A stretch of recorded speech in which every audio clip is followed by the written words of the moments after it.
Bien, vamos a desarrollar el curso de utilización farmacología del dolor, ¿sí?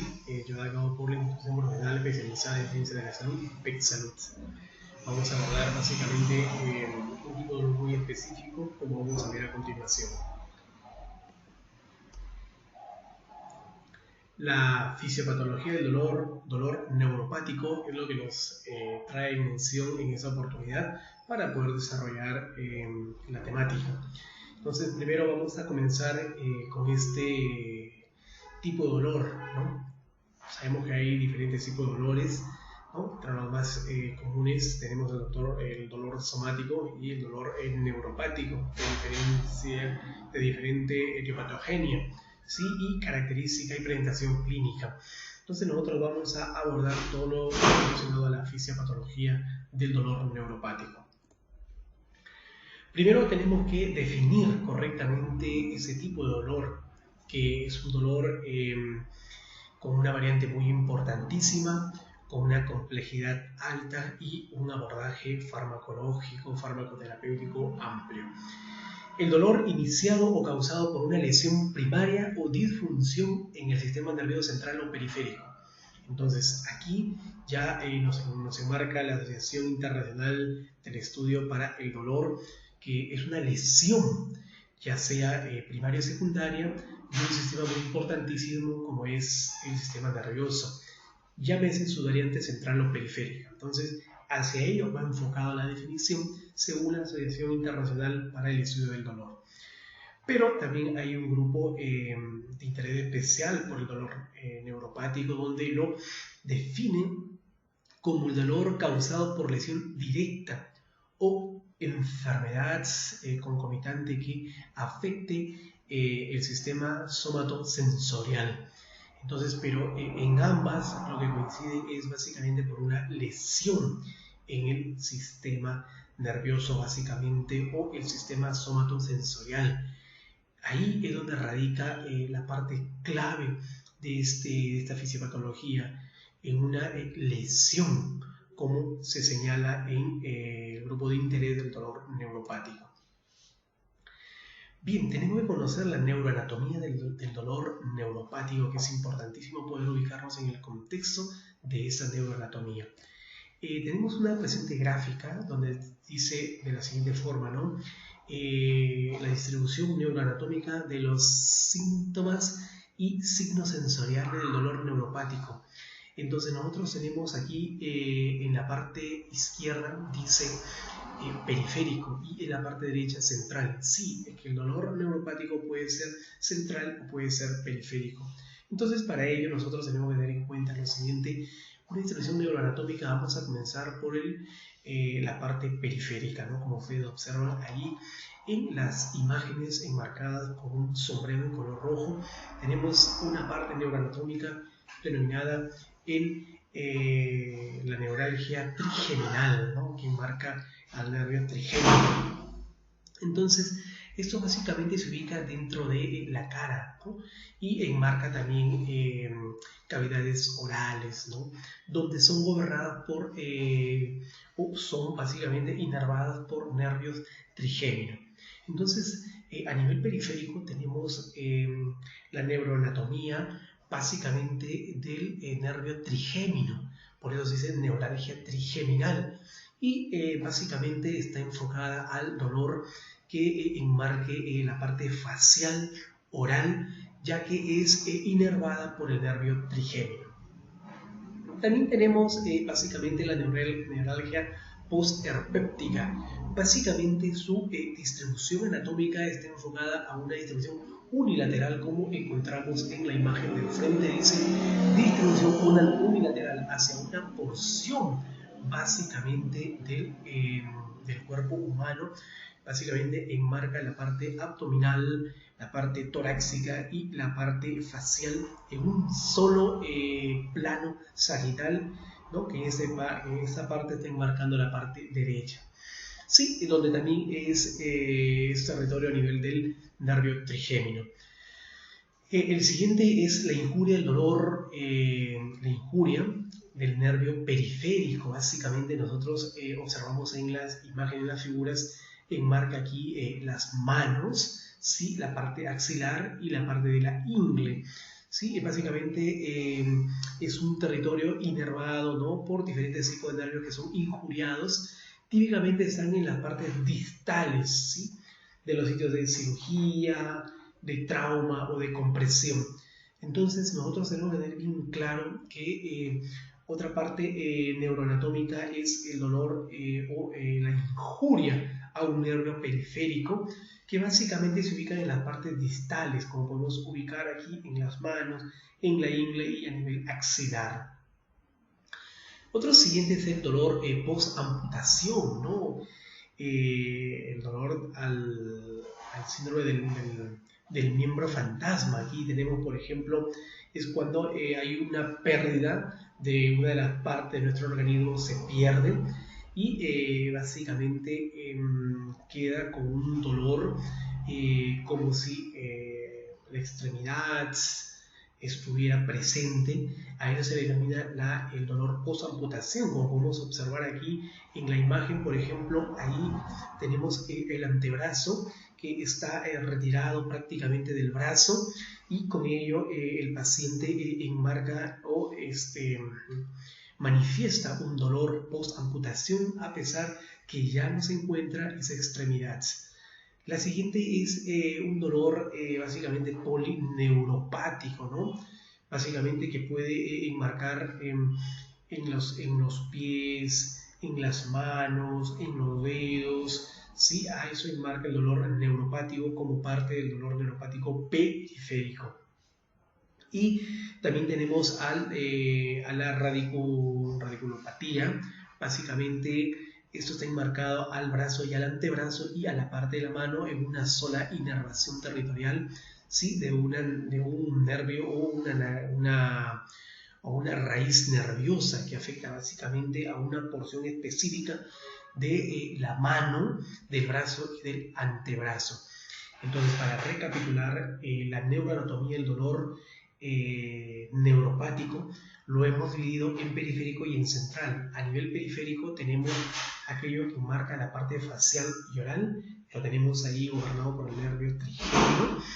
Tenemos también la neuralgia postherpéptica, que solamente se distribuye en una región del cuerpo humano, que básicamente está enmarcada a la parte abdominal, la parte torácica y la parte cerebrofacial. Luego tenemos la que está relacionada al daño de un nervio periférico, ¿no? O la injuria de un nervio periférico, que está básicamente distribuida, ¿no? Por nervios periféricos a nivel de las manos, de la ingle y de la axila. Luego tenemos el dolor post-amputación del miembro fantasma, así como podemos ubicar, ¿no? Debido a la pérdida de una parte del organismo. El dolor polineuropático enmarca tanto extremidades inferiores y superiores, básicamente manos y brazos. Y la radiculopatía, que enmarca a una sola porción de una extremidad superior, ya sea brazo izquierdo o brazo derecho, pero que enmarque mano, brazo y antebrazo. En la parte derecha tenemos al dolor neuropático central, de distribución neuroanatómica central. Y aquí ese dolor neuropático se asocia básicamente con una injuria básicamente a nivel de la médula espinal, ¿sí? Y aquí básicamente lo podemos ubicar en qué porciones a nivel central, ¿sí?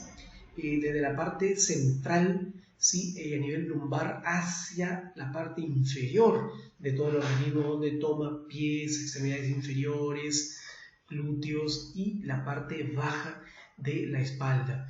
Y también enmarca ese tipo de dolor asociado a un daño a la columna espinal.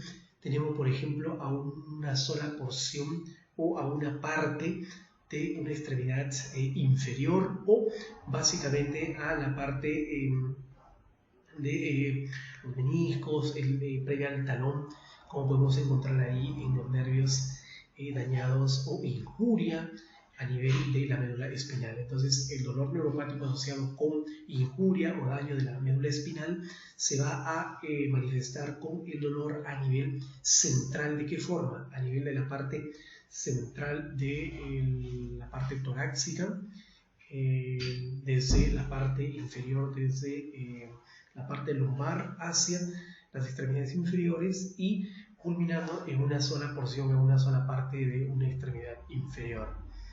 El siguiente es el dolor post-stroke, ¿sí? Post-ictus, post-derrame cerebral.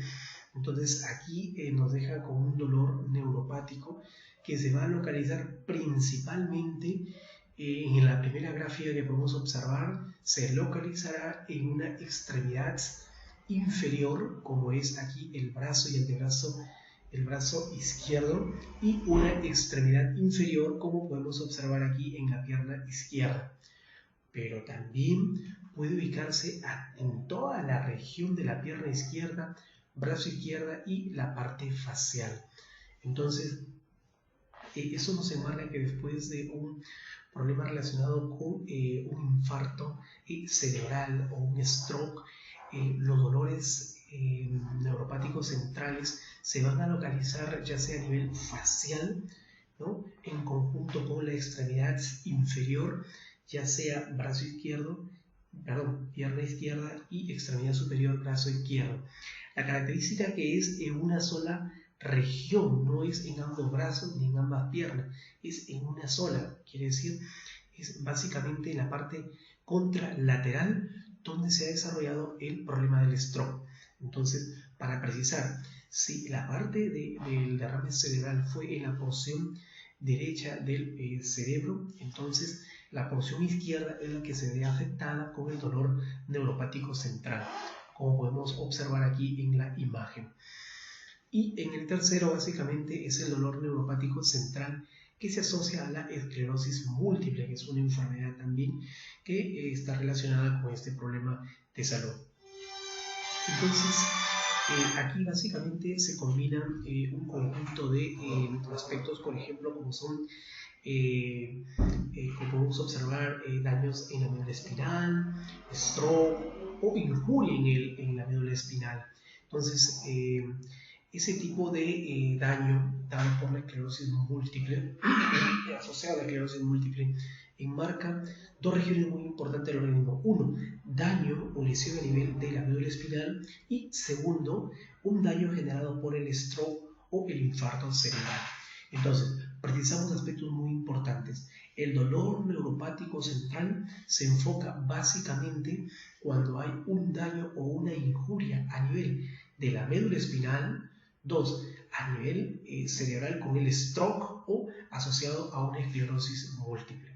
Entonces, para precisar y tener bien claro lo siguiente, el ejemplo de la parte neuroanatómica la tenemos con las gráficas, ¿sí?, que lo tenemos marcado y sombreado de color rojo, y la distribución del dolor básicamente con el color verde, como podemos observar.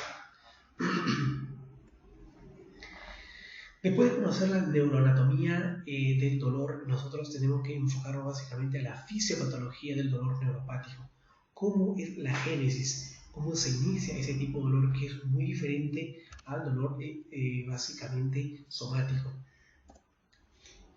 En primer lugar, nosotros tenemos que tener en claro el concepto de sensibilización del nociceptor. En primer lugar, el nociceptor es un receptor periférico que va a obtener la transmisión de un conjunto de impulsos. Entonces, ¿qué quiere decir? Nosotros aquí en la parte izquierda observamos en forma de un rayo. Este es un estímulo que puede ser un estímulo físico, un estímulo térmico, un estímulo químico, el cual se va a transformar en un estímulo eléctrico. Pero tener bien claro acá que aquí tenemos un nociceptor, que sí, acá tenemos una neurona nociceptora, la que va a transmitir, la que va a llevar esa información y la que va a ser sensibilizada. Pero ahora sí, sensibilizada ¿por quién? Este es un nociceptor, el cual tiene como función transmitir, ¿sí? Va a permitir el intercambio del estímulo químico, térmico, físico a un estímulo eléctrico. ¿sí? A un milivoltaje. Entonces, para ello, ese tipo de nociceptor es el que va a transmitir esta información que va a permitir posteriormente la propagación del impulso nervioso y luego llevará a la modulación de este impulso nervioso para que al final se genere la percepción del dolor. Entonces, ¿qué es lo que sucede aquí? Que nosotros vamos a sensibilizar este nociceptor. ¿Cómo lo vamos a sensibilizar? De la siguiente forma. Uno, desde la parte superior hacia abajo, con básicamente el ácido fosfatídico, ¿sí? Entonces, el ácido fosfatídico tiene su receptor, que es el receptor LPA1, el cual cuando entra en contacto genera una reacción de interacción ligando al receptor para permitir el aumento básicamente de ciertos mediadores que van a exacerbar la parte del dolor, como son de la percepción del dolor, como puede ser la proteína quinasa A, la proteína quinasa C, la fosfolipasa C, el alinato ciclasa, el potasio, el sodio y el calcio. A ver, uno es el ácido fosfatídico. Dos, la histamina. Recordemos bien que es una neurohormona importantísima de la vigilia.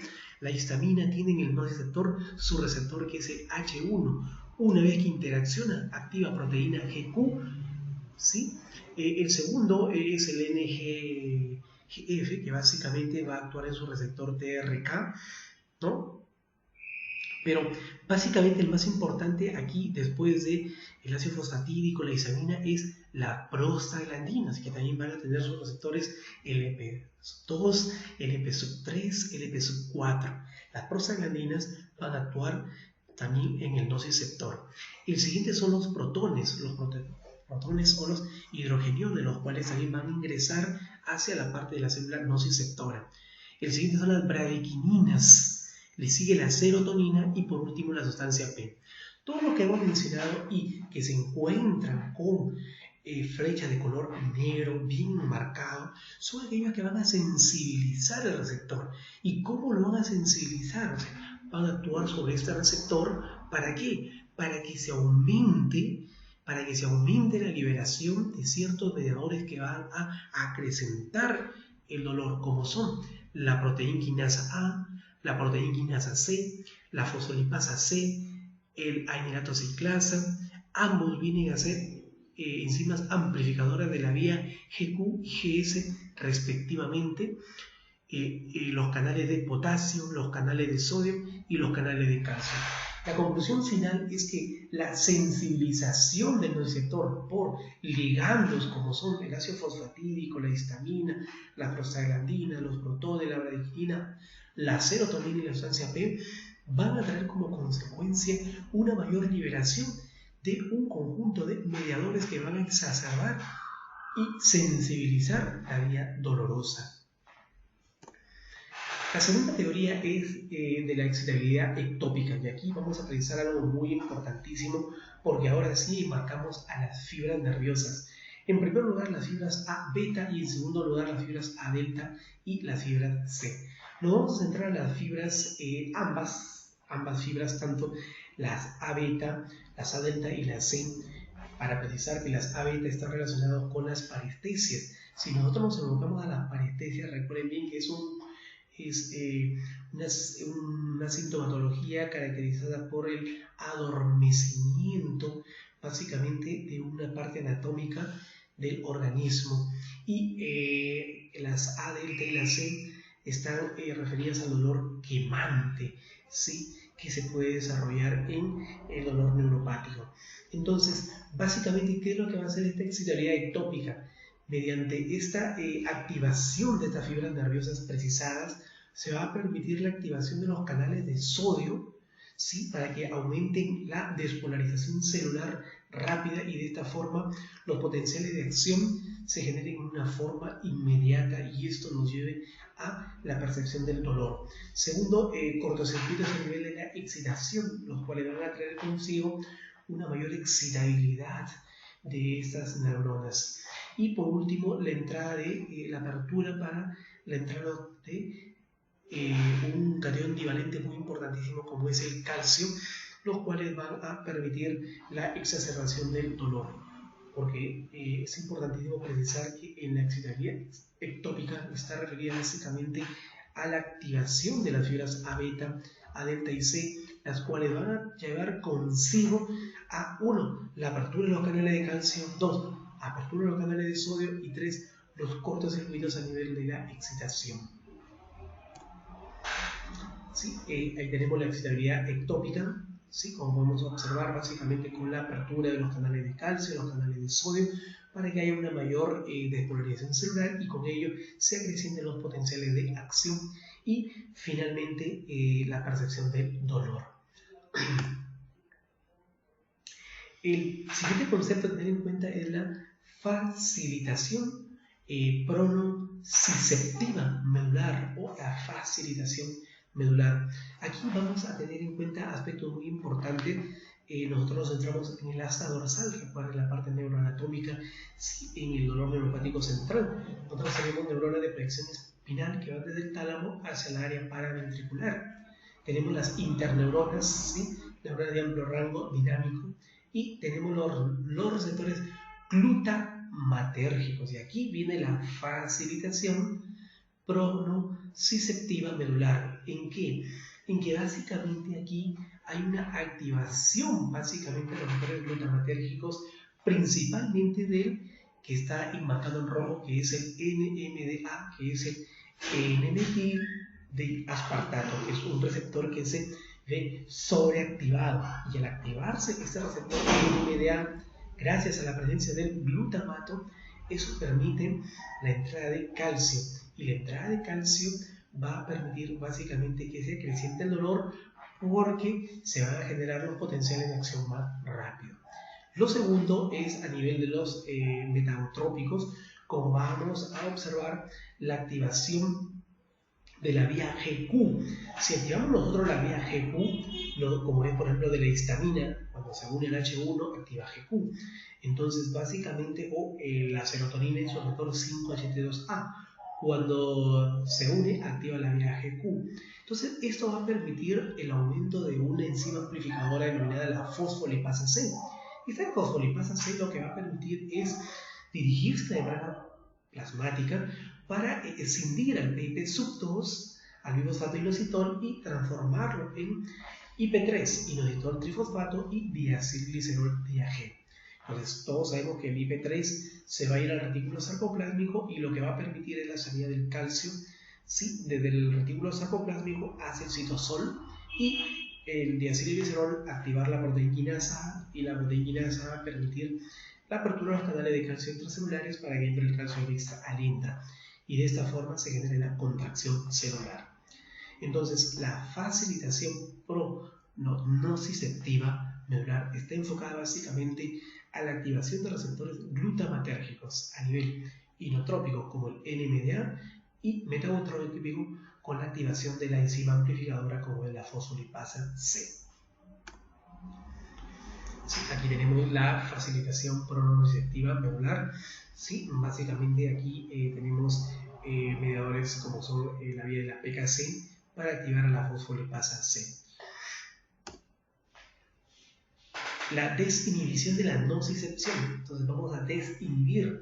Entonces acá básicamente cuando nosotros hablamos de la desinhibición, si bien es cierto la inhibición es un punto de la nocicepción, la inhibición del dolor, vamos a desinhibir la nocicepción. Entonces al desinhibir la nocicepción, lo que nos va a traer consigo básicamente es aumentar la excitabilidad del estímulo básicamente eléctrico para generar los potenciales de acción y con este dolor. Este es el mantenimiento simpático del dolor, básicamente vía la vía alfa-adrenoreceptora. Esa vía nos va a permitir básicamente la apertura de los canales de calcio y los canales de sodio, los cuales van a permitir el aumento de los potenciales de acción, que se acorten más rápido, se generen más rápido y con ello se perciba con mayor avidez y con mayor exacerbación el dolor. El siguiente punto a enfocar básicamente tenemos los signos y síntomas del dolor neuropático. Entonces hemos visto básicamente la distribución neuroanatómica, hemos pasado a una fisiopatología con las diferentes teorías y ahora nos centramos en los signos y síntomas de este dolor. Bien, aquí nosotros tenemos los síntomas positivos, hay que clasificar los síntomas positivos y los síntomas negativos. En los síntomas positivos nosotros tenemos, por ejemplo, dentro de los signos y síntomas del dolor neuropático, en los positivos enmarcamos a las parestesias. Habíamos precisado que las parestesias básicamente caracterizadas por el hormigueo de una región anatómica, ¿sí?, del organismo. El segundo es el dolor espontáneo, el cual tiene las siguientes características. 1, el dolor quemante, ¿no? Y 2, los ataques o las crisis de dolor básicamente enfocados por la apertura de los canales de calcio, de sodio y básicamente los canales de potasio, que permiten una mayor carga positiva en la célula, por lo tanto una mayor excitabilidad del nociceptor. Y el segundo es el dolor evocado. Básicamente manifiesta el dolor el paciente la alodinia. ¿Y qué es la alodinia? Es cuando el paciente ante un estímulo no doloroso él siente el dolor. A eso denominamos nosotros alodinia. Y la hiperalgesia es cuando un estímulo doloroso de 1 milivoltaje el paciente lo siente como un dolor extremo de un alto voltaje. Entonces es porque hay una sobreexcitación o una sobresensibilización del nociceptor. Entonces, para precisar, los síntomas positivos del dolor neuropático enmarcan parestesias, 1, 2, dolor quemante, 3, los ataques de dolor o la crisis de dolor, 4, la alodinia, cuando ante estímulo no doloroso se siente dolor, 5, hiperalgesia, cuando hay una exacerbación, ¿sí?, o un umbral bajo para sentir un dolor hacia un dolor de tipo con voltaje bajo o milivoltaje bajo y sentirlo como si fuera de una alta intensidad. Cuando hablemos de los síntomas negativos nos vamos a enfocar básicamente a 1, la hipoanestesia y la hipoanalgesia. Básicamente estos enfocados a una disminución, como se dice, de la percepción del dolor tipo analgésico y tipo anestésico. ¿Cuáles son las causas del dolor neuropático? A ver, vamos a enfocar cuáles son las principales causas de este tipo de dolor. En primer lugar, vamos a las alteraciones metabólicas, endocrinológicas. Y es bien sabido que la diabetes mellitus puede conllevarnos a la neuropatía periférica, la cual es caracterizada por un dolor básicamente donde hay una baja sensibilidad ante un estímulo doloroso. Se caracteriza por las parestesias o hormigueo, o ahí marca también los calambres. Entonces la diabetes mellitus como alteración metabólica nos puede conllevar como patología básicamente hacia un síndrome neuropático. La deficiencia de la vitamina B igualmente se ha podido observar la vitamina B6, B9, B12, la B1, B6, la B12, la B9 también son básicamente vitaminas neurotróficas. Son vitaminas que tienen como objetivo nutrir, alimentar al nervio. Un déficit de ellos va a generar básicamente una alteración de estos nervios. Entonces la B1, la B6, la B9 son las vitaminas, la B12 son las vitaminas neurotróficas que ante un déficit nos va a conllevar hacia un dolor neuropático. En una injuria es cuando hay un trauma, hay un daño, hay una lesión o hay un atrapamiento, básicamente eso nos puede conllevar, ¿no? Cuando hay, por ejemplo, en una persona que sufre una descarga o de un elemento físico de gran peso y le golpea una extremidad, entonces básicamente se necrosa esa extremidad, ya no sirve, se amputa.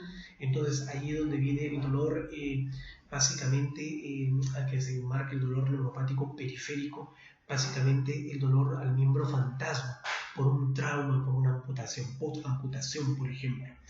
Lo siguiente que puede conllevarnos son los virus como son de la varicela, el herpes zóster, el VIH. Hay pacientes con herpes zóster que desarrollan este dolor neuropático, por eso hay un tipo de dolor neuropático periférico que se denomina el dolor post-herpéptico, o sea, post-herpes. Entonces, hay un dolor que el herpes puede desarrollar y que es un dolor neuropático periférico, básicamente por alteración y sensibilización de las fibras nerviosas que transmiten o propagan el impulso nervioso.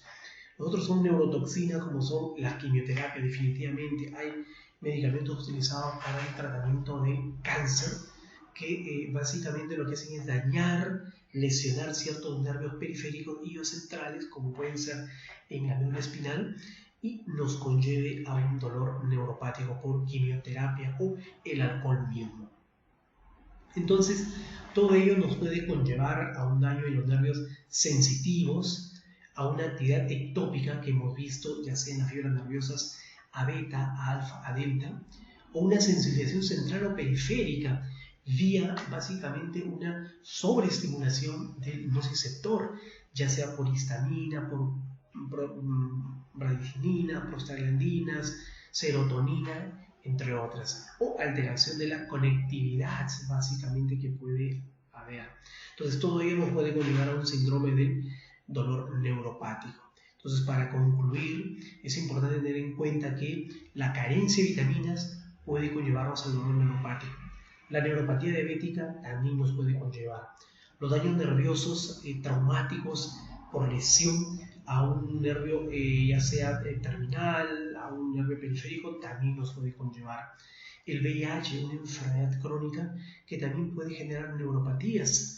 Las neuropatías por los antineoplásicos también, o la compresión radicular, y por último la neuropatía inducida por el alcohol.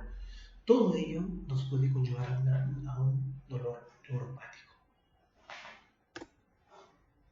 ¿Cuáles son las características del dolor neuropático? Y esto es importante enfocarlo y marcarlo, ¿no? Entonces, el dolor neuropático se caracteriza por ser quemante, 1. 2. Punzante, ¿sí? Con hincada. 3. Es eléctrico, ¿no? Sensación de corrientes. 4. Sordo, o sea, hay parestesia, hay hormigueo, hay entumecimiento. Lancinante, quiere decir como si estuviera cortándose, como si estuviera haciendo una incisión, ¿sí? Con un bisturí, eso se llama lancinante.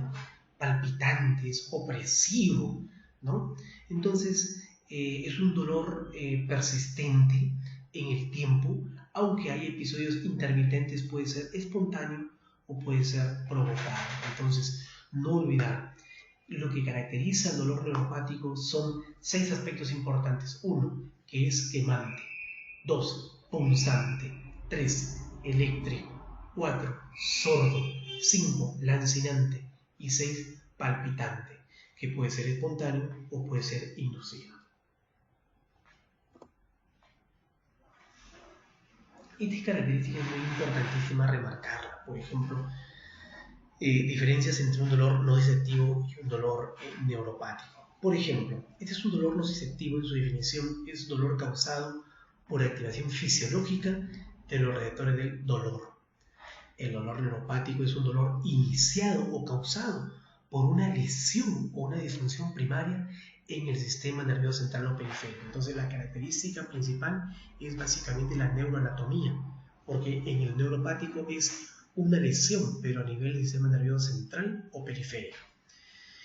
El mecanismo, básicamente en el nociceptivo es una traducción fisiológica natural, donde uno se hinca, hay una percepción, se transmite hasta dorsal, médula, la parte medular y percepción del dolor. Pero en el neuropático no, porque aquí hay sensibilización central, sensibilización periférica, impulso ectópico, entra a tallar el sistema simpático. Entonces hay un conjunto de sensibilizadores del nociceptor a nivel central y básicamente hay una alteración o una sobreestimulación a nivel nerviosa ectópica, donde entran a tallar las fibras nerviosas a beta, C y a delta. Localización básicamente es un dolor local o dolor referido. El nociceptivo es referido, por ejemplo, un cólico biliar, un cólico renal es un dolor local y referido. Mientras que el neuropático es básicamente confinado al territorio de la inervación, como podría observar, por ejemplo, en el dolor trigeminal, ¿no? Básicamente va a depender el territorio que coberture el nervio, por ejemplo, el trigémino. Podemos observar dolor tanto cerebral, facial, oral, ¿sí? Básicamente el que se ubica en las extremidades inferiores y superiores, el posherpéptico, por ejemplo. Entonces va a depender básicamente del territorio que inerve, vale la redundancia, un nervio, ¿no? Para que genere básicamente la sensibilización de dicha zona. Entonces está confinado al territorio de inervación de la estructura anatómica nerviosa lesionada. Cualidades de los síntomas, por ejemplo, en el nociceptivo la sensación dolorosa ordinaria, mientras que el neuropático son sensaciones extrañas, nuevas, porque enmarca un conjunto de receptores más complejos. El tratamiento, bueno, nos estamos adelantando, pero es una buena respuesta con AINES convencionales para el nociceptivo, mientras que el neuropático es una estrategia farmacoterapéutica amplia donde no enmarca a los AINES. ¿Qué enfermedades están asociadas al dolor neuropático? Vamos a enfocarlas. En primer lugar, neuralgia del trigémino. Es bien sabido que la neuralgia del trigémino está asociada. ¿Por qué se caracteriza el dolor en la neuralgia del trigémino? Uno, porque es un dolor facial lancinante o punzante, intenso, unilateral y recurrente, localizado en una o más ramas del nervio trigémino. Entonces, aquí la patogenia, el dolor se genera por desmielinización, por compresión en algún sector del trayecto nervioso. El segundo es la neuralgia postterapéutica, también está relacionada. Entonces el dolor neuropático persiste luego de 4 a 6 semanas de desaparecer las lesiones a nivel térmicas afectadas por el herpes zóster. Los factores de riesgo más importantes son la edad, ¿no? La edad mayor de 60 años, el dolor intenso en la fase aguda, la localización facial o torácica, lesiones extensas, retraso del tratamiento antiviral o inmunodepresión. Ello nos puede conllevar a una neuralgia postherpéptica que aparece principalmente 4 a 6 semanas de desaparición de las lesiones térmicas afectadas por el herpes zóster. La neuropatía diabética. Hay varias formas clínicas. La más frecuente es la neuropatía sensitiva dolorosa distal y simétrica. ¿Sí? Otras son, por ejemplo, la radiculopatía truncal, la miotrofia diabética. ¿Sí? La SDRC es un dolor regional con edema, donde hay una alteración en la vascularización y sudoración cutánea. La radiculopatía limbosacra es un dolor lacinante que irradia por cara anterior, ya sea en la cara anterior de la pierna o por la cara posterior, y con alteraciones motoras sensitivas. Luego tenemos la neuropatía asociada con el VIH. Sí, es un dolor neuropático simétrico en ambas zonas. A predominio básicamente son las extremidades básicamente inferiores, como son los pies y los dedos o la planta. Y el dolor neuropático postquirúrgico es un dolor neuropático que persiste luego de 3 meses en el sitio de la incisión quirúrgica. Es el conocido dolor del miembro fantasma.